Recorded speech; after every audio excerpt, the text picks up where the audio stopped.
ప్రకాశం జిల్లా కొత్తపట్నం మండలం పాదర్తి గ్రామానికి చెందిన సర్పంచ్ కుమారుడు కౌశిక్ కొంతకాలంగా ఊపిరితిత్తుల వ్యాధితో ఇబ్బంది పడుతున్నాడు. నేడు 10వ తరగతి పరీక్షలు జరుగుతున్న సందర్భంగా వైద్యుల సూచనలతో విద్యాశాఖ అనుమతితో ఆక్సిజన్ సిలిండర్, మాస్క్తో పరీక్షలు రాస్తున్నాడు.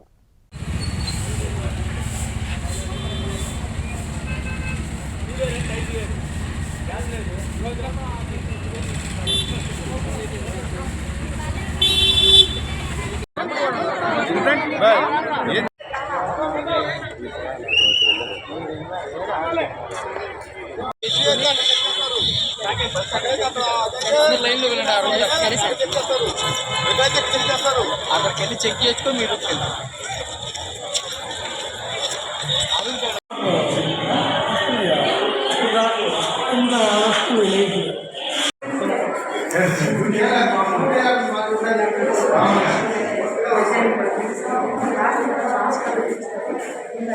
ఏంది అబ్బాయికి